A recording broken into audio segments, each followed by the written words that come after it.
Hello everyone, my name is Christian. Welcome to my hobby blog.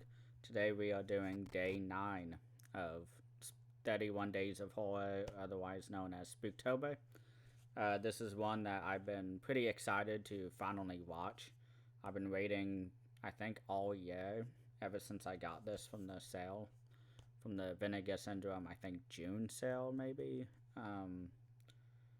This is one that everyone was really excited for when it came out. This is one of the first title by TerrorVision, a Vinegar Syndrome partner label, and this movie came out in 2013, but it recounts the night of Halloween on a public access television channel.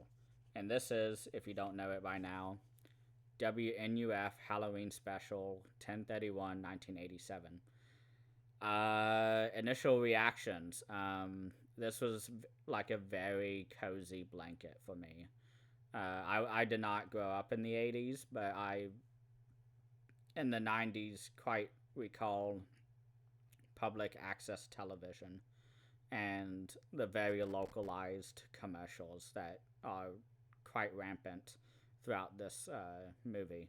But if you don't know, originally broadcast live on October 31, 1987, the WNUF Halloween special is a stunning expose of terrifying supernatural activity that unfolded at the infamous Weber House, the site of ghastly murders. Local television personality Frank Stewart leads a group of paranormal investigators, including including a Catholic exorcist, Father Joseph Matheson, and the prolific husband and wife team Louis and Claire Berger. Together, the experts explored the darkest corners of the supposedly haunted Weber House, trying to prove the existence of the demonic entities within. Did they find the horrific truth, or simply put superstitious rumors to rest? So, I am not all that clear whether this is a fake Halloween special or not. Looking it up on Letterboxd afterwards, it seems as if this was a not real broadcast, but it is so painstakingly recreated and so well done that I kept finding myself kind of immersed in it very, very well. And overall, I think the movie is just okay, or movie. I don't know what to call this, but this special is very not atmospheric, but very immersive.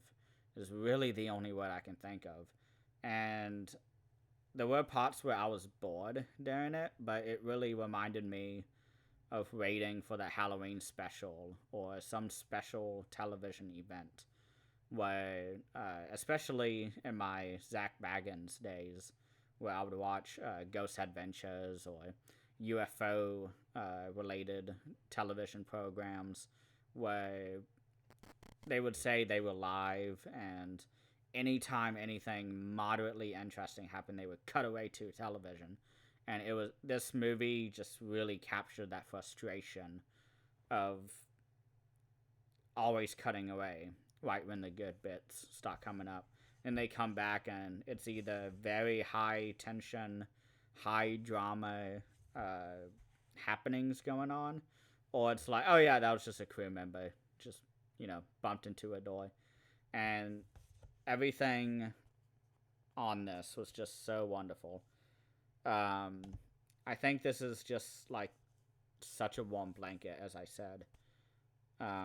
We have some hilarious local commercials, which again, I don't know if this is a real television broadcast that happened, but those local commercials were just so on point in terms of authenticity that it seems real to me. You have somebody advertising rugs. You have somebody who's a dentist trying to buy back all the candies that kids have been collecting all Halloween night. And then you have church members who are talking about how Halloween is satanic and how nobody should be celebrating it because it celebrates the devil, and just all these little public access uh, people, I guess, where they would never really be on the news if not for public access. And you have some people on this commercials where they're just there to have fun. I mean, they have a point where they're having a live seance reading, and it takes them like 4 people to finally get to anything even remotely workable. The first person calls, and they're like, "Fuck yeah, Iron Maiden, woo, Iron Wolf sucks," or whatever. Power Wolf. I don't think they said Power Wolf, but Power Wolf is a real band. It's a Catholic werewolf band, metal band. Catholic werewolf metal band, if you're into that. Although I'm pretty sure they're the only ones of even that sort. But yeah, they have someone say that. One person comes on and is like, "Hey, can you talk to my grandma?" And the older gentleman who is our kind of host through this Halloween Weber House investigation, he is very dry. Every joke they say, I think he was just having the time of his life. I know most of these characters in these movies is played by an actor. I saw the cast list on Letterboxd, and the names were different. Because usually, if it's the same person or the person is playing themselves, it says plays themselves. But this guy is just like going back and forth on the phone call, like, "All right, guys, let's get serious. I'm getting tired of these fake trolls and these people messing up our live program, and this, that, and the other."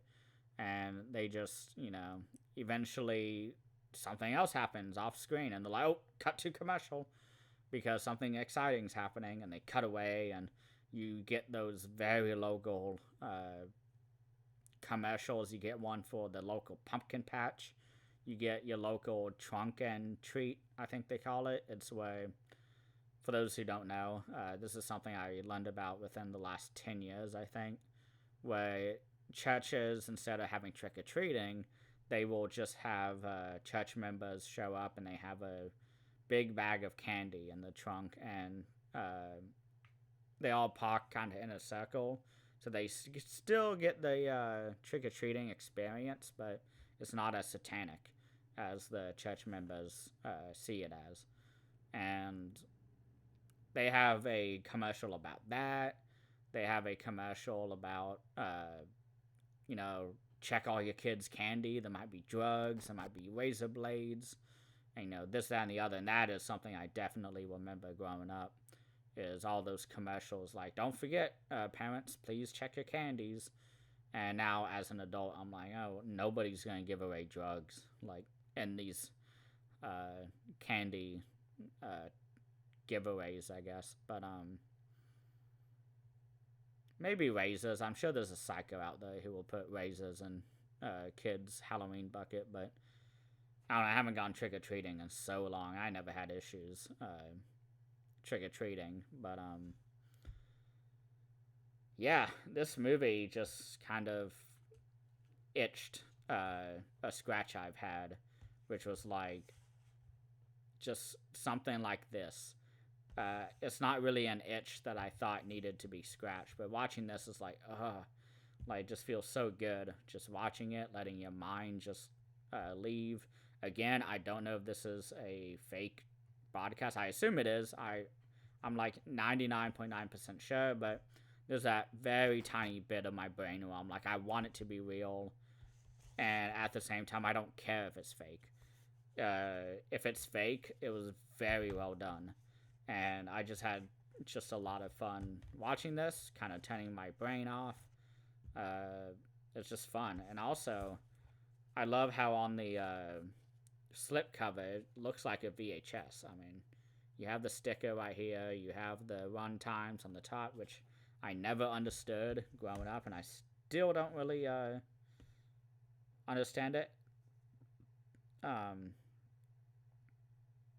Maybe something with the quality, but yeah, It's a neat little movie. I enjoyed it. I did see some complaints that by the end of the movie, the commercials went a bit dry. And I would say all of the commercials are quite dry, but together they really gel well together as a like Halloween night commercial racket, and it's fun. I mean, I think it adds to the charm of this. I wasn't too bothered by anything at the end. It kind of became more a bit like Blair Witch Project to me, where uh, it just has that same sort of ending. And it's not really spoilers, but they have basically the same endings. It was very interesting, except this time we cut away from the crew and we go back to the TV station, and they're like, "Oh, thank you for watching. This has been a rough week. We still haven't seen the hosts." And it's fun. I just enjoy it. I assume it's not real, but there's that small part of me that hopes it is. But yeah, that's it for today. I kind of want to go to bed. But thank you all so much for watching, and I hope your Spooktober is as spooky as you want it to be.